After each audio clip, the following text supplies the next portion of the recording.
अथर्वेदे चतुर्थाष्टके अष्टमोऽध्यायः। यज्ञायज्ञावो अग्नये गिरा गिरा च दक्षसे प्रप्रभयममृतम् जातवेदसं प्रियम् मित्रम् न शंसिषम् ऊर्जो न पातम् सहिनायमस्मयुर्दाशेमहव्यदातये भुवद्वाजेष्वपिता भुवद्वृथ उतद्भ्राता तनूनाम् वृषाह्यग्ने अजरो महान् विभास्यर्चिषा अजस्रेण शोचिषा शोषुचच्छुचे सुदीतिभिः सुदीतिः महो देवान्यजसि यक्ष्यानुषक्तवक्रत्वोतदंसना अर्वादस्येङ्गृणुह्यग्ने वसेरास्ववाजोतवम् स्व यमापो अद्रयो वनागर्भमृतस्य पिप्रति सहसा यो मथितो जायते नृभिः पृथिव्या अधिसानवे आयः पप्रौ भानुना रोदसी उभे धूमेन धावते दिवि तिरस्तमो ददृश ऊर्म्यास्वाश्यावास्वरुषो वृषाश्यावा अरुषो वृषाः बृहद्भिरग्ने अर्चिभिः शुक्रेण देवशोचिषा भरद्वाजे समिधानो यविष्ठ्यते वन्नः शुक्रदीदिः द्युमत्पावकदीदिः विश्वासाङ्ग्रहपतिर्विषामसित्वमग्ने मानुषीणाम् शतम् वोर्भिर्यविष्ठबाह्यम् हसः समेद्धारम् शतम् हिमाः स्तोतृभ्यो ये च ददति वन्नश्चित्रपूत्यावसो राधांसि चोदय अस्य रायस्त्वमग्ने रथेरसि विदागाधन्तु चेतुनाः वर्षितो कन्दनयम् पर्त्रभिष्टमदब्धैरप्रयुत्पभिः अग्नेहेणांसि दैव्यायुयोधिनो देवानिह्वरांसि च आसखायः सभर्तुघान्धेनुमजध्वमुपनव्यसावचाः सृजध्वमनपस्फुराम् या शर्धाय मारुताय स्वभानवेश्रवो मृत्युसुक्षत या मृळीके मरुतान्तुराणाय्या सुम्नैरेव या परि भरद्वाजायावदुक्षतद्पिता धेनुम् च विश्वदोहसमिषम् च विश्वभोजसम् तम् व इन्द्रम् न सुक्रतुम् वरुणमिव वाजिनम् अर्यमणन्न मन्द्रम् सुप्रभोजसम् विष्णुम् न स्तुष आदिशे वेषम् सर्धो न मारुतम् तु विष्पण्यनर्वाणम् भूषणम् संयथाशता संसहस्राकारिषच्चर्षणिभ्यः आविर्गोळ्हावसूकरत्सुवेदानो वसूकरत् आमापूषन्नुपद्रवशंसि षण्णुते अभिकर्णः गृणे अघा अर्यो अरातयः माकाकम्बीरमुद्वृहो वनस्पतिमशस्तीर्विहीनशः मोदसूरो अह एवाचनग्रीवा आदधते वेः ऋतेरिवते वृकमस्तु सख्यम् अच्छिद्रस्य दधन्वतः सुपूर्णस्य दधन्वताः परोहिमध्यैरसि समो देवैरुदश्रिया अभिख्यः पोषन्मृतनासु नस्त्वमवानूनै यथा पुरा वामे वामस्य धोतयः प्रणीतिरस्तु सोदृताः देवस्य वामरुतो मर्त्यस्य वेदानस्य प्रयज्यवः सद्यश्चिद्यस्य चरकृतिः परित्यान् देवो नैति सूर्याः वेषम् शवोदतिरे नाम यज्ञियम् मरुतो वृत्रहंशवो ज्येष्ठम् वृत्रहंशवाः सकृद्धद्यौ रजायत सकृद्भूमिरजायत कृष्ण्याः दुग्धम् सकृत्पयस्तदन्यो नानुजायते सूक्तान्ते तृणान्यज्ञावरण्ये बोधके पिब यत्स्तृणैरध्ययनम् ददधीतम् स्तृणानि भवते भव वापी कूपतटागानाम् समुद्रम् गच्छ स्वाहा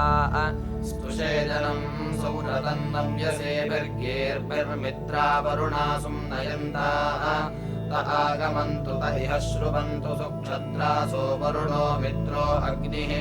विशो विष ईड्यमध्वरेष्वदृक्तक्रतुमदीयुमत्योः दिवः शिशुं सहसः सोनुमग्नि यज्ञस्य केतुमरुषं यजध्यै अरुषस्य दुहितराविरूपे स्त्रुभिरन्याभिषे सूरो अन्या इतस्तुराः विचरन्ति पावके मन्मश्रुतन्नक्षतरुच्यमाने प्रवायुमच्छाः बृहति मनीषा बृहद्रयिं विश्ववारं रथप्राम् युतत्यामानियुतः पद्यमानः कविः कविमियक्षसि प्रयज्यो समेव पुच्छजयदश्विनोर्यो रथो विरुक्मान्मनसा युजानः येन नराना सत्येष यध्यैः वर्तिर्याथस्तनया यत्मने च पर्जन्यमाता वृषभा पृथिव्याः पुरेशाणि जिन्वतमप्यानि सत्यश्रुतः कवयो यस्य गीर्भिर्जगदस्थातर्जगदा कृणुध्वम् पावीरवे कन्याः चित्रायुः सरस्वती वीरपत्नीति यन्धात् नाभिरच्छिद्रम् शरणम् सजोषाः दुराधर्षम् गृणते शर्मयम् सत् पथस्पथः परिपतिम् वचस्या कामेन कृतो अभ्यानलर्कम् स नो रासच्छरुधश्चन्द्राग्रादियम् शेषधातिप्रभूषा प्रथमभाजै यशसम् वयोधाम् सुपाणिम् देवम् सुभगस्तिवृभम् होताः यक्षद्यजतम् अस्याः नामग्निस्पष्टाहारम् सुहवम् विभावाः भुवनस्य पितरम् गीर्भिराभिरुद्रम् दिवाः वर्धयाः रुद्रभक्तौ बृहन्तमृष्ममजरम् सुषुम्नमृथक्कुवेम कविनेशितासाः आयुवानः कवयो यज्ञिया सोमरुतो गन्धगृणतो परस्या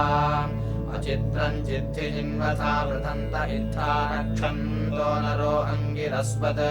प्रवीराय प्रणवसे तुरायाजायूथे मम शुरक्षिरस्तम् सपिस्पृशति तन्विश्रुतस्य स्त्रुभिर्ननाकम् वचनस्य पिपाः यो न जांसि विममे पार्थिवा निद्रिश्चिद्विष्णुर्मनमे बाधिताय तस्य ते शर्मन्नुपदत्यमाने राजामदेव तन्वातनाः च तन्नो हिर्बुद्ध्यो अद्भिरर्कैस्तत्पर्वतस्तत्सविता च नो नाथ तदोषधेभिरभिरातिशाचो भगः पुरम् निर्जिन्वतु प्रराजे नूनो रजिम् रथ्यम् चर्षणिप्राम् पुरुवीरम् महरतस्य गोपाम् क्षयम् दाता जरय्येन जनान् स्पृथो अदेवीरभिचक्रमाममिष आदेवीरभ्यास्नवाम पृगेवो देवीमदितिम् नमोभिर्मृळीकाय वरुणम् मित्रमग्निम् अभिक्षदामर्यवणम् सुषेवन्त्रातॄन् देवान् सवितारम् भगम् च सुज्योतिषः सूर्यदक्षपितॄननागास्ते सुमहोवी देवान् विजन्मानो यरदसापः सद्याः सर्वन्तो यजता अग्निजिह्वाः उतद्याः वा पृथिवी क्षत्रमुरुबृहद्रोदसी शरणम् सुषुम्ने महस्करथो मरिवो यथा नोऽस्मे क्षयाः यतिषणे अनेहः आनोः रुद्रस्य सूनवो नमन्तामद्याहूता सोमसवो धृष्टाः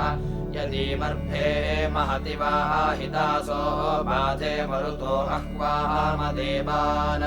मिम्यक्षयेषु रोदसीनु देवी शक्तिपूषा अभ्यर्थयज्वाः श्रुत्वा हवम् मरुतो यद्धयाथ भूमा रेजन्ते अध्वनि प्रविक्ते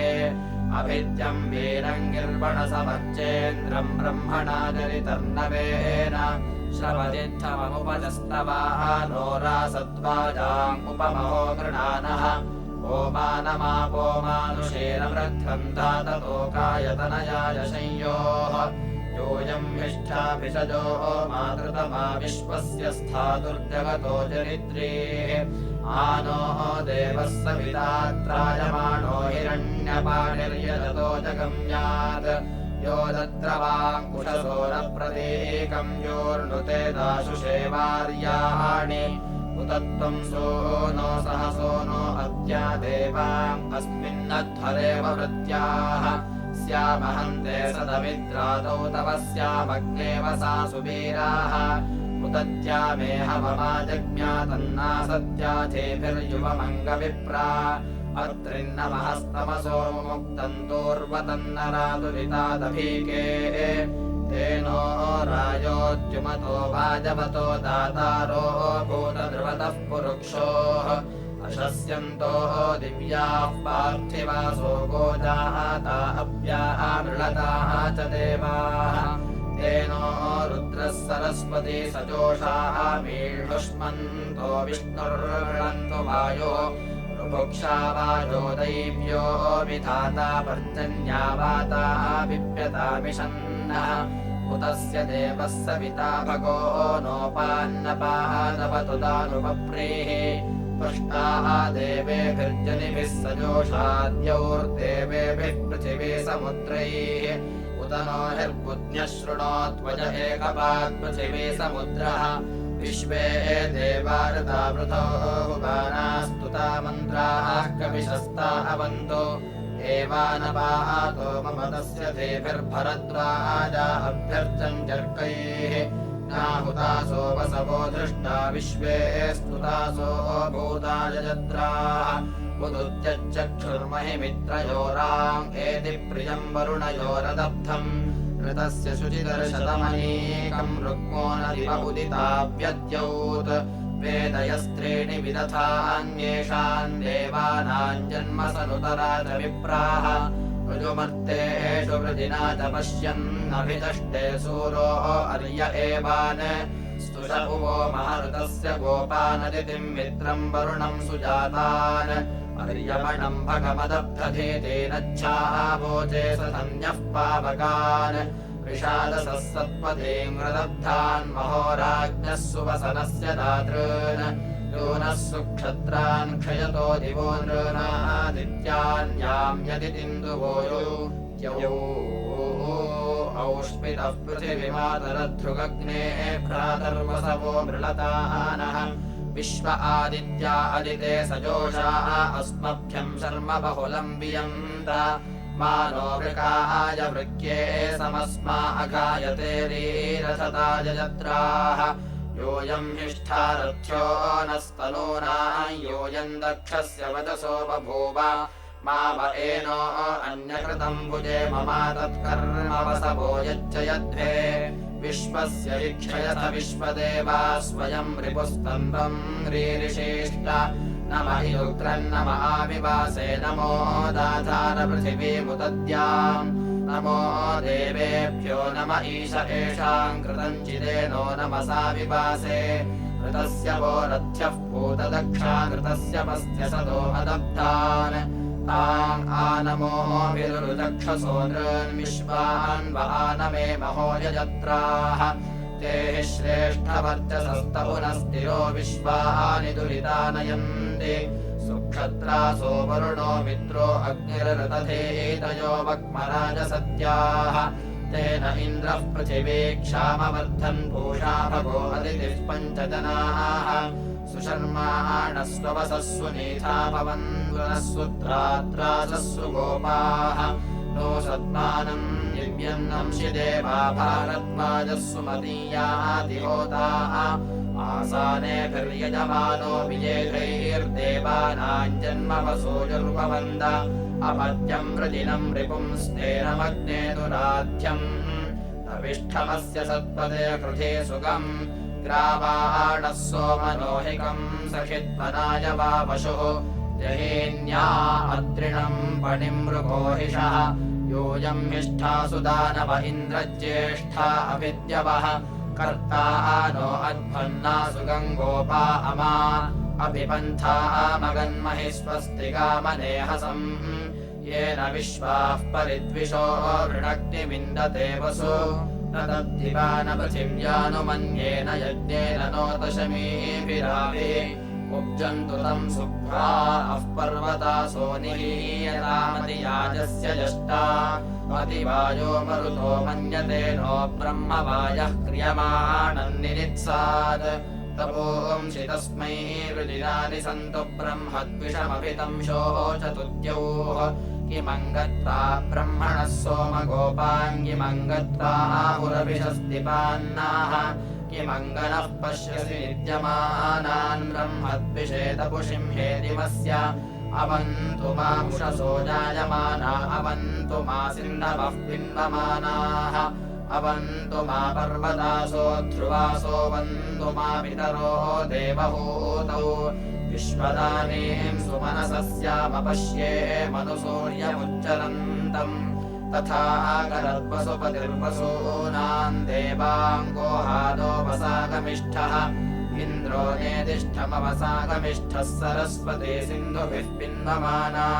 पर्जन्यो न ओषधेभिर्मयो भुरग्निः सुशंसः सुहवः पितेव विश्वे देवा समागतशृणुताम इमम् हवम् एदम् बर्हिर्निषेदत यो वो देवाघृतस्तुना हव्येन प्रतिभूषति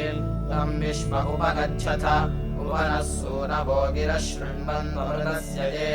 सुमृळीका भवन्तु नः विश्वे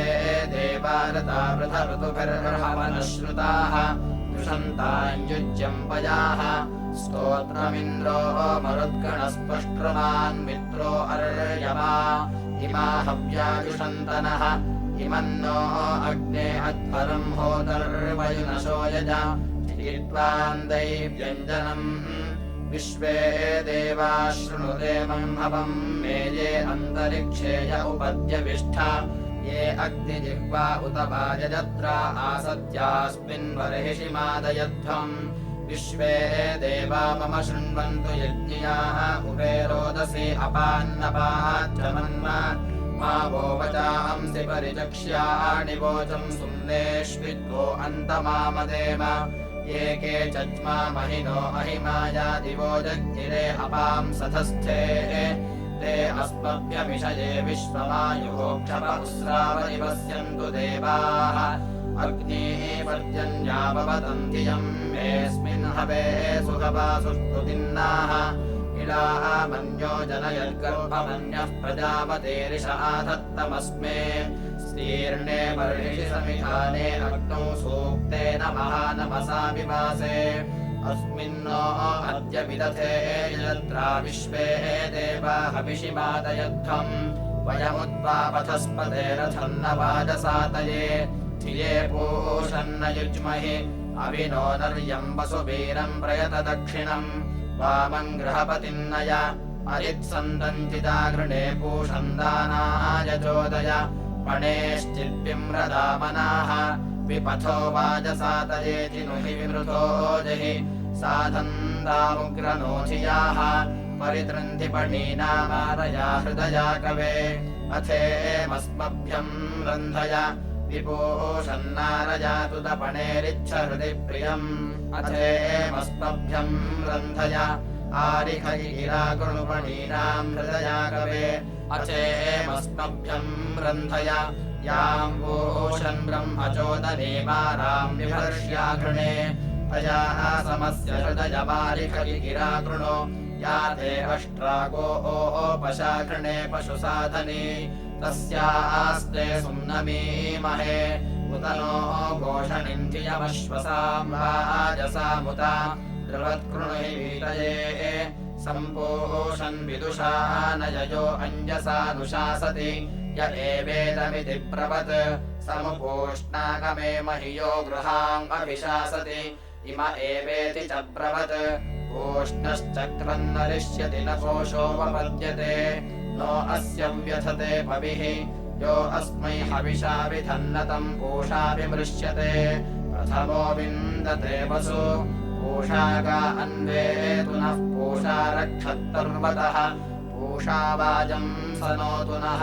पूषन्ननुप्रगायिः यजमानस्य सुन्वतः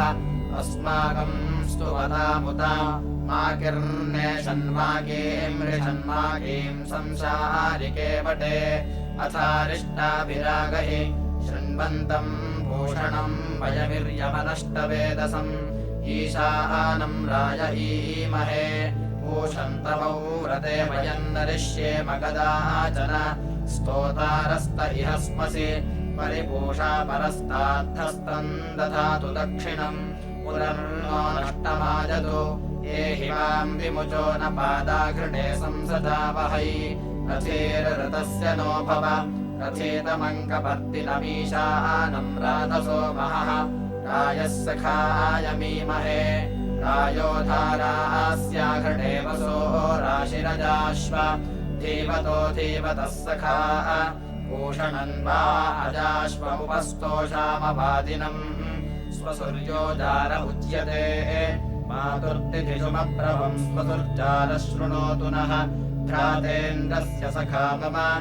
आजासः पूषणम् रथेन शृम्भास्ते जनश्रियम् देवम् वहन्तु बिभ्रतः य एनमादिदेशति करम्भादिति पूषणम् तदेन देव आदिशे उत घासरथीतमः सख्या सत्पतिर्युजा इन्द्रो वृत्राणि जिघ्नते उतादः परुषे कविसूरश्चक्रम् हिरण्यजम् एरयत्रथीतमः यदत्यत्वा पुरुष्टुतप्रवामदस्रमन्तुमः तत्सु नो मन्मसाधय